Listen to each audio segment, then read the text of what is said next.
Dinakaran dragons 2 புள்ளிகள், MUJ bulls 3 புள்ளிகள். Super super.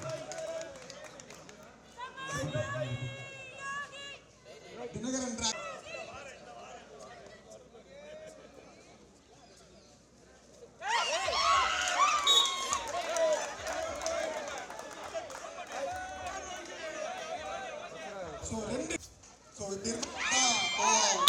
நல்ல கேட்ச்.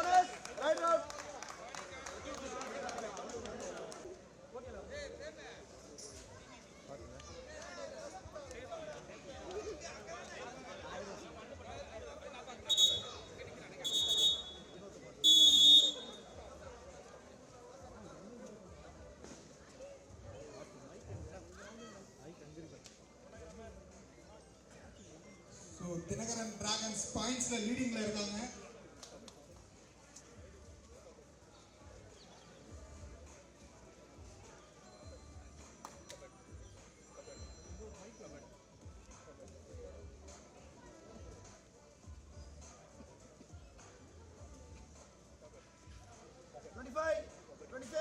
ஸ்ட்ராட்டஜியை இப்பவே ஸ்டார்ட் பண்ணிட்டு நான் சொன்னா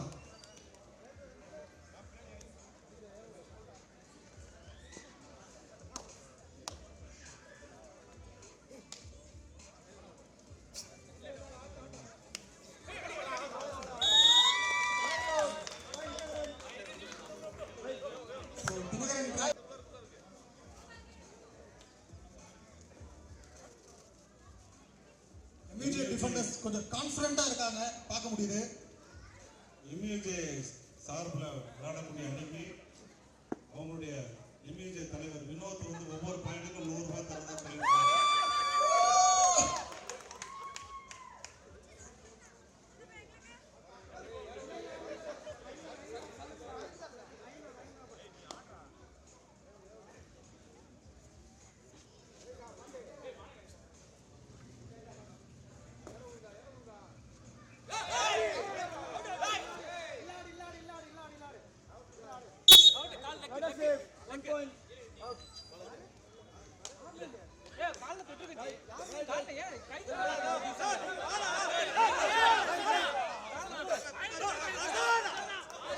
டிசிஷன் ஃபைனல். பிளேயர்ஸ் ஆர்குமெண்ட்ஸ் எதுவும் பண்ண வேண்டாம். உங்களுக்கு டிஃபரெண்ட் ஆஃப் ஒபினியன்ஸ் ஏதாவது இருந்தா கேப்டன் மட்டும் அதை பேசினா போதும்.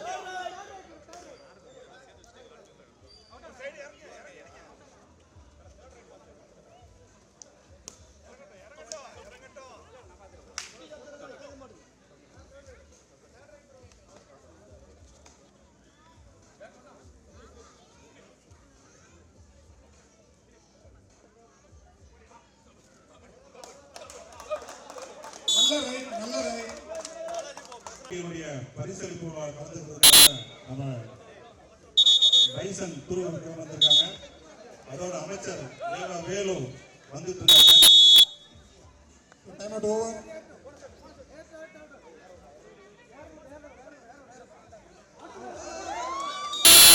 different. Right round. Fine, Dinakaran. Wait. No.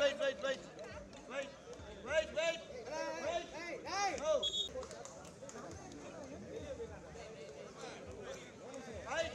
No, right. First half over, tight change. So first half முடிஞ்சிருக்கு. ஃபர்ஸ்ட் ஹாஃப் முடிவில் தினகரன் டிராகன்ஸ் 17 புள்ளிகளோட நல்ல லீடிங்ல இருக்காங்க. எம்ஏஜே புல்ஸ் 5 புள்ளிகள் எடுத்திருக்காங்க. ஸோ செகண்ட் ஹாஃப் ரொம்ப கான்ஃபிடென்ட்டா அவங்க எதிர்கொள்ள வேண்டிய சூழல் இருக்கு. பார்ப்போம்.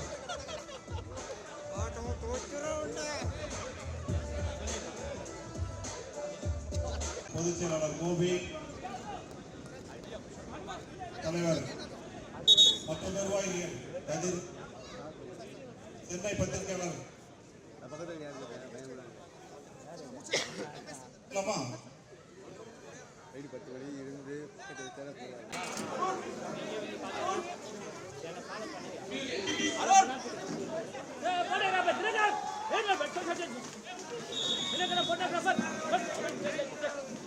அருண் வாடா இங்க.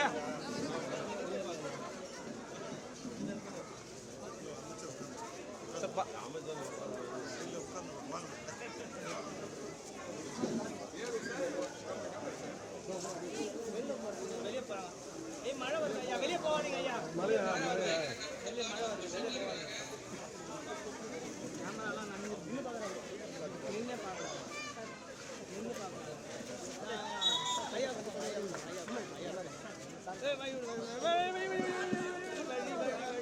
வழியின்றி பத்தியா, நீயே மாட்டிக்க போற பத்தியா.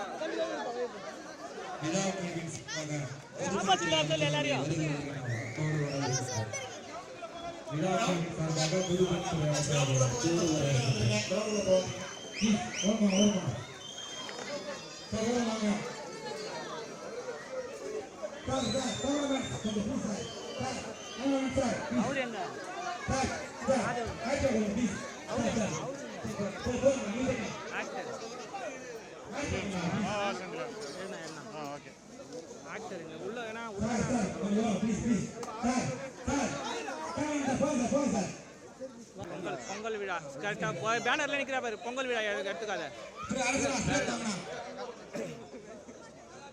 பொங்கல் விழா வருது டைரக்டா அதே எடுத்துக்கோ. கீழே பேனர் கீழே நிக்கிற பாரு. பொங்கல் விழா பேனர் கீழே.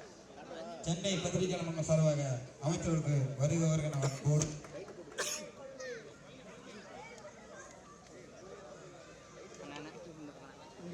பின்னாடி நிக்காதீங்க. உங்களுக்கு தான் கேமரா கீழே விழுந்துரும். ஆமா அதையும் சொல்லிட்டேன். நான் பின்னாடி நிக்காதீங்க, பின்னாடி நிக்காதீங்க, லைனுக்குள்ள நிக்காதீங்க. லைனை விட்டு வெளில போயிடுங்க. நான் கேமரா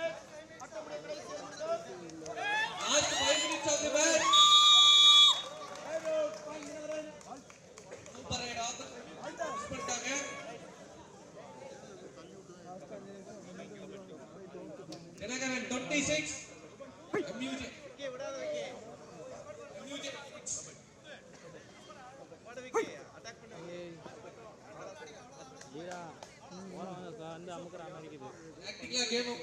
தினகரன்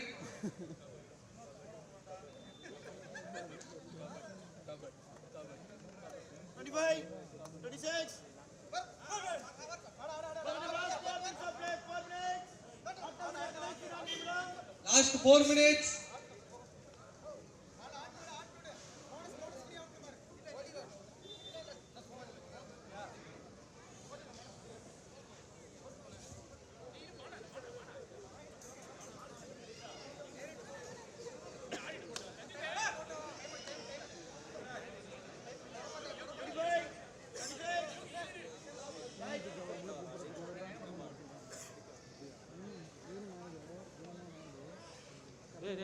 ஆடியோ போகுதுடா.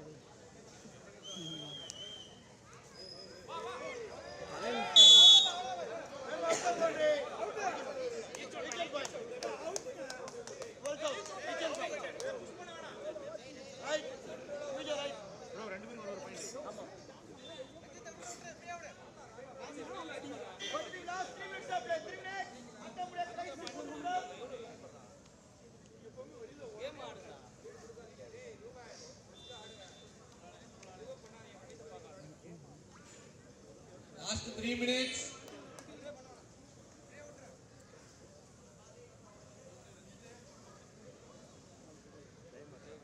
25, 26.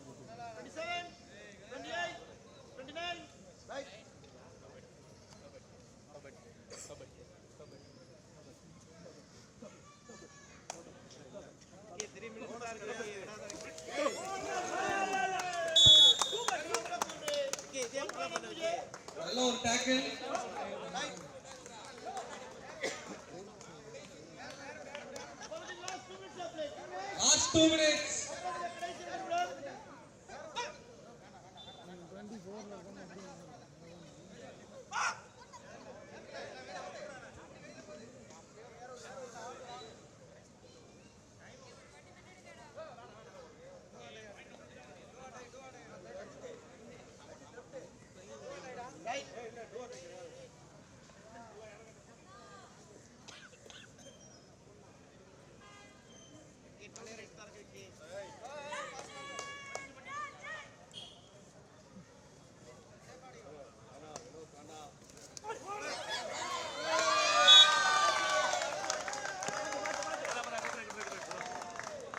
கடைசி வரைக்கும் விடாம ஒரு 2 பாயிண்ட் ரைட் எடுத்திருக்காரு ரஞ்சித்.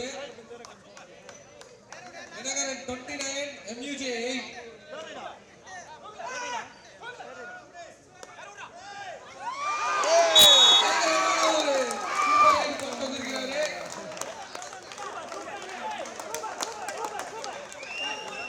உள்ள தூக்கி அந்த விருது எடுத்து நினைக்கிறேன்.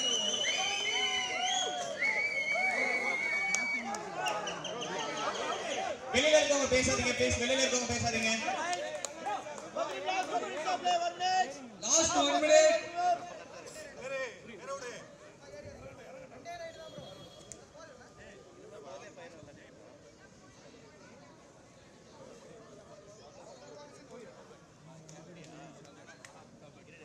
டாக்டிக்கலா ஒரு டைம் வேஸ்ட் பண்ணலாம் பாக்குறாங்க.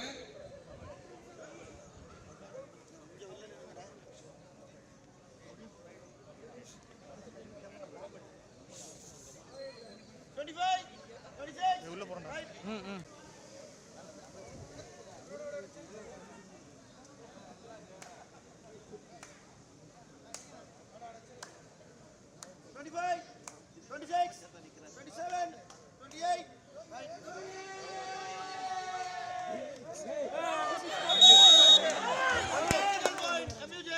மியூசிக் 1 பாயிண்ட் கடைசியா.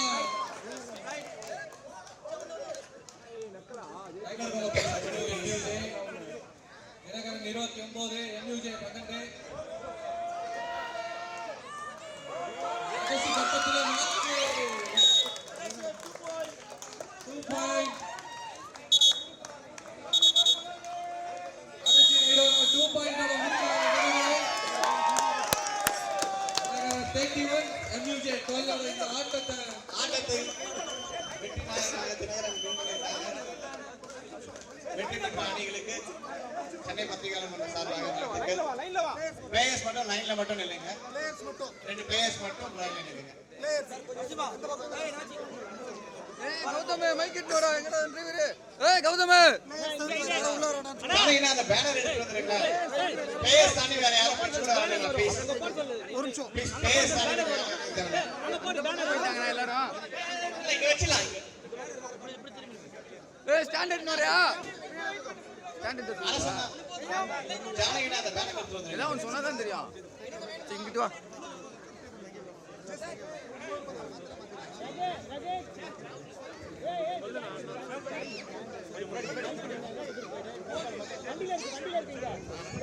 பிளேயர்ஸ் தவிர்த்து வேற யாரும் கோர்ட்டுக்குள்ள வர வேண்டாம். ஒரு 5 நிமிஷம் பிரைஸ் டிஸ்ட்ரிபியூஷனுக்கான அரேஞ்ச்மெண்ட்ஸ் பண்ணிடுறோம். அனைவருக்கும் வணக்கம்.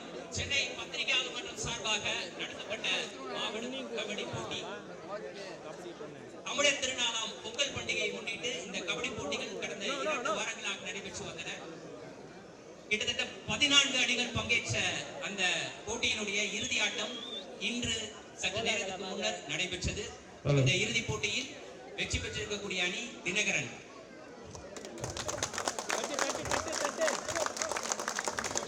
இதை தாண்டி பெண்களுக்கான போட்டியும் நடைபெற்றது. 2 அந்த போட்டியில் வெற்றி பெற்ற பெண்கள் அணியும் தற்போது நம்மோடு வந்திருக்கிறார்கள். அவர்களுக்கு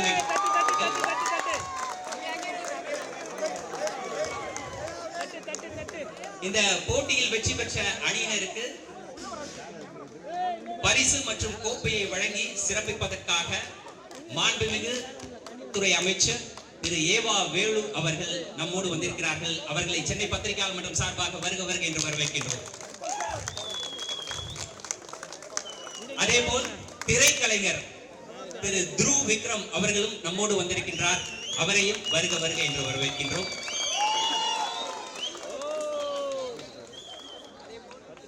ரேலா பார்மசி நிறுவனத்தினுடைய தலைவர் சிபிஎம் மோடு வந்திருக்கின்றார், அவரையும் வரவேற்கின்றோம். திமுகவினுடைய வர்த்தக அணியைச் சேர்ந்த கவிஞர் காசி மாணிக்கம் அவர்களும் நம்மோடு வந்திருக்கின்றார், அவரையும் வரவேற்கின்றோம். முதலாவதாக வெற்றி பெற்ற அணியினருக்கு கோப்பையை வழங்கக்கூடிய நிகழ்வு. அவர்கள் மாண்புமிகு அமைச்சர் அவர்களை சிறப்பிக்கக்கூடிய நிகழ்வு.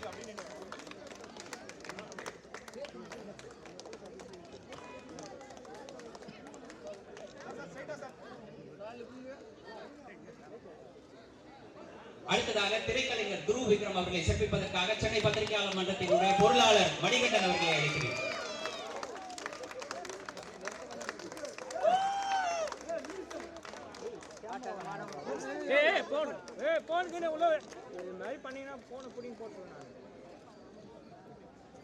அடுத்ததாக வரவேற்புரையாற்றுவதற்காக தலைவர் சுரேஷ் வேதநாயகம் அவர்களை அழைக்கிறேன்.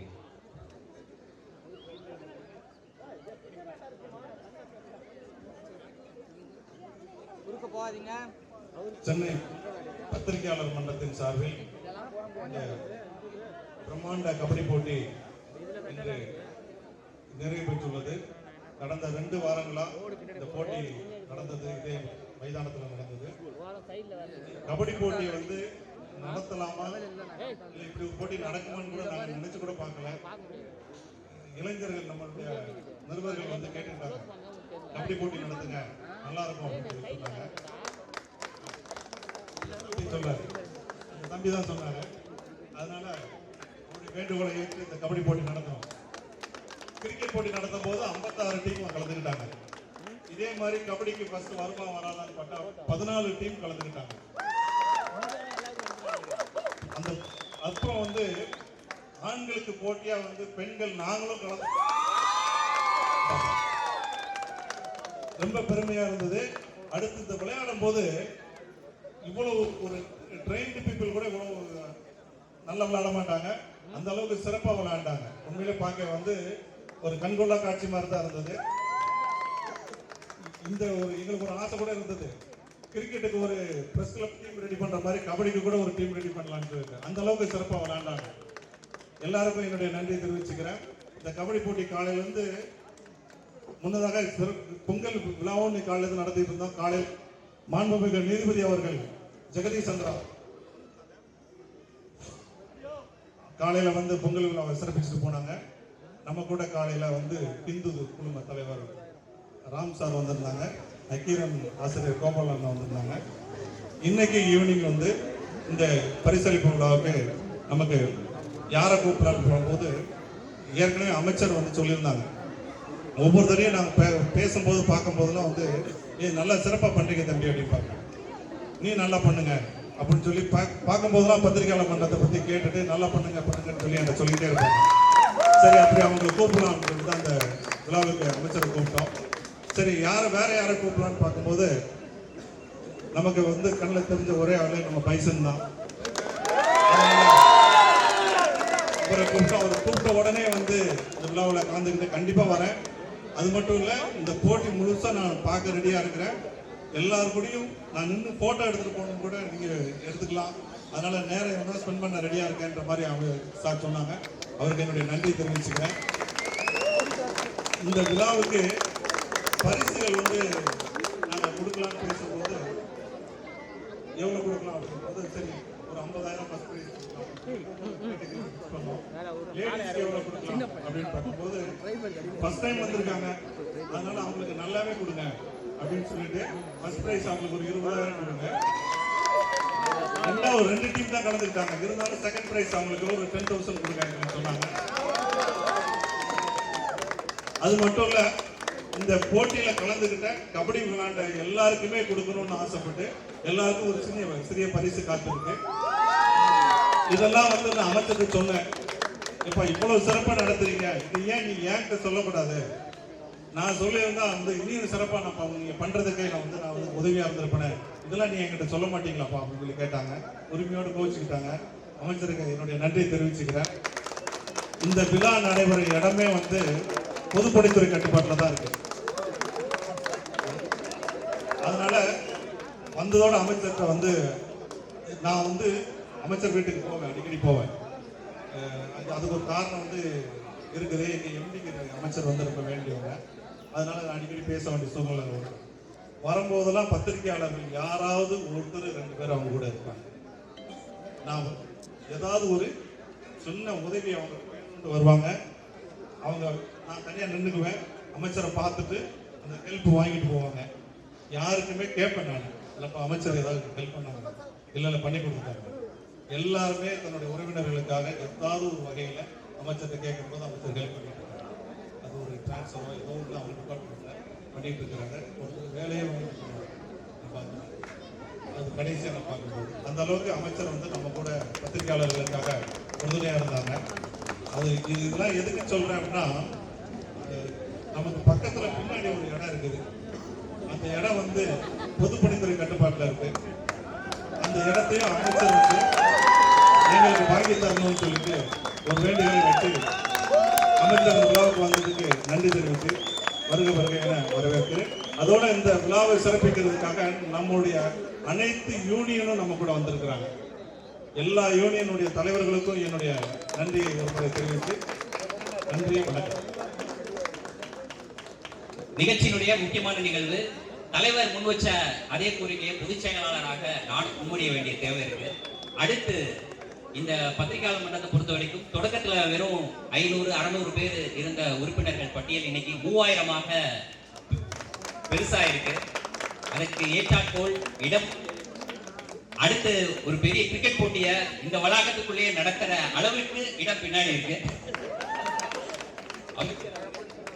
கருத்தில் கொண்டு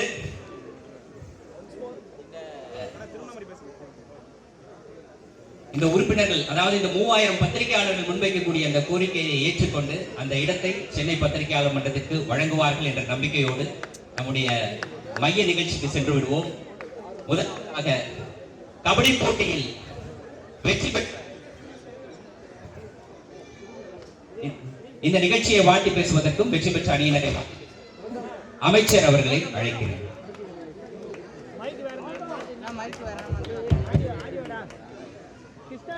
பொதுச் செயலாளர் வந்து பேசணும் முடிவு பண்ணிட்டாங்க. அதனால பரிசு கொடுக்கணும். அடுத்த இதுதான் தெரியுது. சென்னை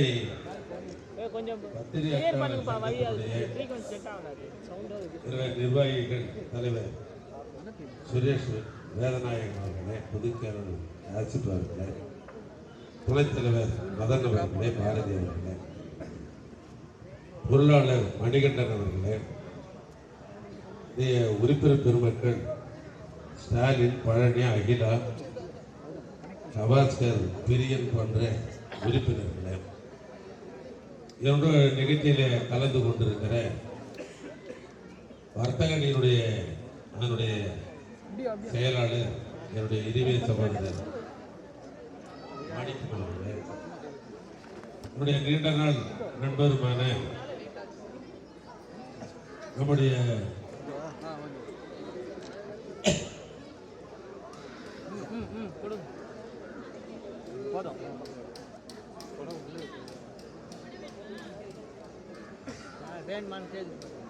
திரைக்கலைஞர் திரு விக்ரம் அவர்களே, நம்முடைய அறிவித்தம்பி சிபி ரவிலா பார்மா எம்டி அவர்களே, நிகழ்ச்சியிலே கலந்து கொண்டிருக்கிற இந்த பத்திரிகையாளர் மன்றம் சங்கம் வளர்ச்சி பெற வேண்டும் என்பதற்காக அல்லும் பகலும் அயராது உழைத்துக் கொண்டிருக்கிற என்னுடைய உறுப்பினர் பெருமக்களே, இந்த நிகழ்ச்சியை பெருமை சேர்ப்பதற்காக வருகை கொண்டிருக்கிற பல்வேறு சங்கத்தினுடைய நண்பர்கள், உழைக்கும் பத்திரிகையாளர் சங்கம், தென்னிந்திய பத்திரிகையாளர் சங்கம், சென்னை பத்திரிகையாளர் சங்கம், எம்யூஜி பத்திரிகையாளர் சங்கம் ஆகிய சங்கங்களை சார்ந்த அவருடைய நிர்வாக பெருமக்களே, இந்த 14 குழுக்களாக தன்னை இணைத்துக் கொண்டு அதே நேரத்தில் உங்களுக்கு நாங்களும் சகாலாக இருக்கிறோம் என்று இந்த விளையாட்டுடைய வீராங்கனையாக 2 குழுக்கள் இதில் கலந்து கொண்டு அனைவரும் மகிழத்தக்க அளவுக்கு இந்த போட்டி ஆரோக்கியமாக நடைபெற்றிருக்கிறது. ஒரு செய்தியை சொன்னோம் என்று சொன்னால் நாட்டுக்கு கொண்டு பறைசாற்றுவது தான் நம்முடைய பத்திரிகையாளர்கள். எனவே எத்தனையோ நிகழ்ச்சியில எங்களுக்கு கலந்து கொள்ளுகிற வாய்ப்பு கிடைத்தாலும் கூட நாட்டுக்கு செய்தியை கொண்டு சேர்க்கிற பத்திரிகையை சேர்ந்த நம்முடைய அருமை சகோதரோடு இணைந்து இந்த நிகழ்ச்சியிலே கலந்து கொள்வதிலே நான் உள்ளபடியே மற்றற்ற மகிழ்ச்சி அடைகிறேன், பெருமைப்படுகிறேன். இங்க வந்த உடனே எனக்கு என்ன நினைவு வந்ததுன்னு சொன்னால், இந்த விளையாட்டுக்கு இன்றைக்கு இந்த மாநில அரசாங்கம் எந்த அளவுக்கு முக்கியத்துவம் தருகிறது என்று அந்தந்த விளையாட்டை கற்றுக்கொண்டு போட்டியிலே கலந்து கொள்ள நண்பர்களுக்கெல்லாம் தெரியும். இன்னும் சொல்ல போனால் தமிழ்நாட்டுடைய முதலமைச்சர் அவர்கள் இந்த திராவிட மாடல் ஆட்சி என்ற ஒரு ஆட்சி அமைந்த உடனேயே விளையாட்டுத்துறைக்காக நிதிநிலை அறிக்கையில நாம் எண்ணுகிற அளவை விட அதிகமான நிதிநிலையை பணம் ஒதுக்குகிறார். இன்னும் சொல்ல போனால் அதனுடைய விளையாட்டுத்துறையுடைய அமைச்சராக இன்றைக்கு துணை முதலமைச்சராக இருக்கிற மாண்புமிகு அன்பிற்குரிய தம்பி உதயா அவர்கள் பொறுப்பேற்ற உடனேயே இன்னைக்கு இந்தியாவுக்கே தலைநகர் எது என்று சொன்னால் தமிழ்நாடு தான் விளையாட்டுக்கே தலைநகர் என்கிற நிலை மாறி இருக்கிறது. இந்த வார்த்தை ஜாலத்துக்காகலாம் இல்லை. செஸ் காம்படிஷன் ஒன்று வேர்ல்டுல ஒன்று, அது டெல்லிக்கு போறதா இருந்தது.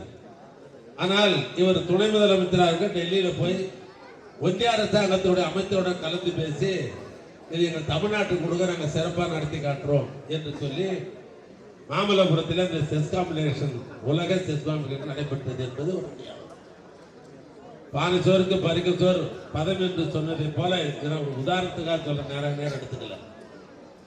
ஏன்னா அரசியல்வாதி அரசியல் பேச ஆரம்பிச்சிருக்காங்க, அடுத்த நேரம் ஒரு முன்னோக்கு வந்துடும். அதெல்லாம் அதல்ல.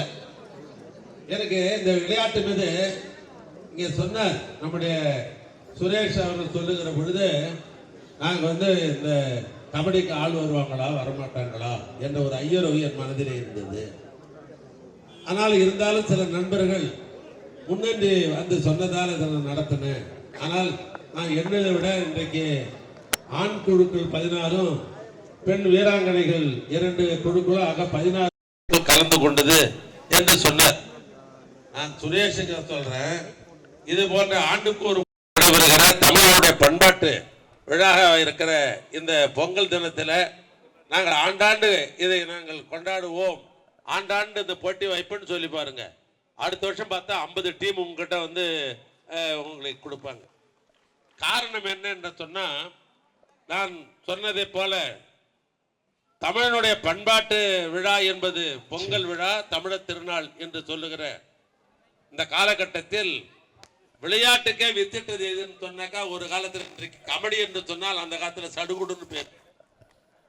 இது கீழே கிராமத்துல இருந்து உற்பத்தி மேல வந்தது இது வரைக்கும். ஏன்னா தமிழ்நாடு ஒருத்தர் என்ன விளையாட்டு தெரியும்னு கேட்டீங்கன்னா, எனக்கு சடுகுடு தான் தெரியும் தான் சொல்லுவார்கள். ஏன்னா அங்கதான் முதல்ல. அப்புறம் சடுகுடுக்கு பின்னால் தான் அப்புறம் வாலிபால் வந்தது, வாலிபாலுக்கு அடுத்து தான் ஃபுட்பால் வந்தது. இப்போ ஒரு மேகமா இருக்கு. இதுக்கு பேர் அந்த காலத்துல கிராமத்துலன்னா கோட்டி புல்லுன்னு பேரு, அது இப்ப கிரிக்கெட்டுன்னு மாறி போயிருக்குது. இதுதான் அடிப்படை நடந்தது. ஆனா அந்த கிரிக்கெட்டுக்கு அவ்வளவு கிரேஸ் உண்டு. இது அப்ப அப்படி கிடையாது, அந்த கிரேஸ் அதிகம். அது மேல எனக்கு ஒரு ஈர்ப்பு உண்டு. என்ன ஈர்ப்புனா தான் சொல்லி இருந்தேன் நான் சுரேஷ்கிட்ட. ஒரு காலத்துல நான் உயர்நிலை பள்ளி படிக்கிற போது நான் டிஸ்ட்ரிக்ட்ல முதல் பரிசு வாங்குறது எதுன்னு கேட்டா, இப்ப இருக்கிற கபடி அப்ப இருக்கிற சடுகுடுல நான் டிஸ்ட்ரிக்ட் ஃபர்ஸ்ட் வாங்கினேன். அதனால அது மேல எனக்கு எப்பொழுதும் ஒரு தாக்கம் உண்டு. வாலிபாலாம் ஆடி இருக்கிறேன். வாலிபால் ஆடி என்னுடைய நகமே போச்சு சின்ன வயசுல. வாலிபாலாம் ஆடி இருக்கிறேன், ஃபுட்பால் ஆடுவேன். ஆனாலும் எனக்கு கிரேஸ் எதுன்னு கேட்டா, அந்த காலத்து சடுகுடு, இந்த காலத்து கபடி. அதான் எனக்கு இருக்கிற கிரேஸ். ஏன்னா அது பிசிக்கலா பண்றது. இதை விட இன்னொரு எனக்கு அளப்பரிய அது மேல என்ன தாக்கம்னா, என் கண்ணுக்கு தெரிஞ்சு பார்த்தா கருப்பு சட்டையா இருக்குது, இந்த பக்கம் பார்த்தா கருப்பு இருக்குது. கருப்பு மேல எனக்கு பெரிய தாக்கம் உண்டு. என்ன காரணம் தெரியுமா? கருப்பு மேல எங்களுக்கு தாக்கம் இருக்கிறதுக்கு என்ன காரணம்னா, இந்த விளையாட்டிலேயே பகுத்தறிவு விளையாட்டு எதுன்னு சொன்னா இந்த கபடி தான். என்ன பகுத்தறிவுன்னு சொல்றேன் கேட்டுங்க. மீதி இதை தவிர எந்த விளையாட்டு ஆடினாலும் தொடாமல் விளையாடலாம். எந்த விளையாட்டு ஆனாலும் தொடாமல் விளையாடலாம். தொட்டால் தீட்டு என்று சொன்ன காலத்திலே தொட்டு விளையாடுகிற ஆட்டம் தான் இந்த கபடி. தொட்டு விளையாடினாதான், தொடலாம் நீ ஜெயிக்க முடியாது. ஆக இது பகுத்தறிவா இல்லையா? தொட்டால் தீட்டு என்று சொன்ன காலத்தில் வந்த விளையாட்டு இந்த சடுகுடு. இது நீ தொட்டாதான் நீ ஜெயிக்க முடியல, தொட்டெல்லாம் தொட மாட்டேன்னா தோத்துருவ. ஆனால் இது பகுத்தறிவு நிறைந்திருக்கிற ஒரு விளையாட்டு. ஆனால் இந்த விளையாட்டு நிகழ்ச்சியில் நம்முடைய டைம்ஸ் ஆஃப் இந்தியாவினுடைய மணி அவர்கள் இங்கே பெருமை சேர்த்திருக்கிறார். அதுபோன்று புதிய தலைமுறை பிரேம் சங்கர் அவர்களும் நம்மோடு இணைந்து பெருமை சேர்த்திருக்கிறார்கள். எனவே அவர்களுக்கும் என்னுடைய வணக்கத்தையும் நல்வாழ்த்துக்களையும் தெரிவித்துக் கொண்டு, இந்த விளையாட்டு இன்னும் விரிவடைய வேண்டும். என்ன விரிவடைய வேண்டும்? அந்த விரிவடைவதற்கு நான் மீண்டும் சொல்லுகிறேன், இது பகுத்தறிவு விளையாட்டு. இது விளையாட வேண்டும். இது விரிவடைகிற பொழுது என்னால் ஆன ஒத்துழைப்பை இந்த சங்கத்திற்கு தருவேன் என்பதை மட்டும் இந்த நேரத்தில் தெரிவித்துக் கொண்டு, இந்த தோல்வி உற்றவர்களெல்லாம் அதுக்காக நீங்கள் தோன்றிடக்கூடாது. முயற்சி திருவனையாக்கம், முயற்சி இன்மை புகுத்துடன் வள்ளுவர் சொல்கிறார். நீங்கள் இந்த விடம் முயற்சி பண்ணீங்கன்னா அடுத்த விட நீங்கள் தான் ஃபஸ்ட்டில் வருவீங்க. அதனால் தோல்வி என்பது வெற்றியினுடைய படிக்கட்டு. எனவே அந்த வகையில் நம்முடைய வெற்றி பெற்ற வீரர்களுக்கு என்னுடைய பாராட்டுதலை சொல்லி, அடுத்த முயற்சியில் இருக்கிற, தோல்வின்னு சொல்ல மாட்டேன், அடுத்த முயற்சியில் இருக்கிற அருமை நண்பர்களுக்கும் என் பாராட்டின் வாழ்த்துக்களை சொல்லி உரையை நான் நிறைவு செய்கிறேன். நன்றி, வணக்கம். மைக்கை பிடிச்சாலே ஒரே பதட்டமாக இருக்கும். அதனால் என்ன சொல்கிறது தெரில. எனக்கு சினிமாவை விட நடிப்பை விட எனக்கு ஒரு கபடி கிறுக்கு இருக்குது. அதனால தான் நான் இங்கே வந்திருக்கேன். ஏன்னா எனக்கு கபடினா அவ்வளோ பிடிக்கும். எல்லா விளையாட்டோட கபடியில் தான் ஒரு ஆக்ரோஷமும், ஒரு வேகமும், ஒரு பலமும், ஒரு தன்னம்பிக்கையும் தேவைப்படும். இங்கே இருக்கிற ஒவ்வொரு பிளேயருக்கும் என்னோடய வாழ்த்துக்கள். நீங்கள் இன்னும் நிறைய விளையாடி ஒரு பெரிய ஃப்யூச்சர் அமையணும் நான் வாழ்த்து தெரிவிச்சுக்கிறேன். வேறு என்ன சொல்கிறது தெரியல. என்னை கூப்பிட்டதுக்காக ரொம்ப நன்றி சுரேஷ்ண்ணா. இந்த மாதிரி நிறைய ஃபங்க்ஷன்ஸ் நீங்கள் நடத்தணும். நீங்கள் கூப்பிடுங்க, நான் கண்டிப்பாக வரேன்.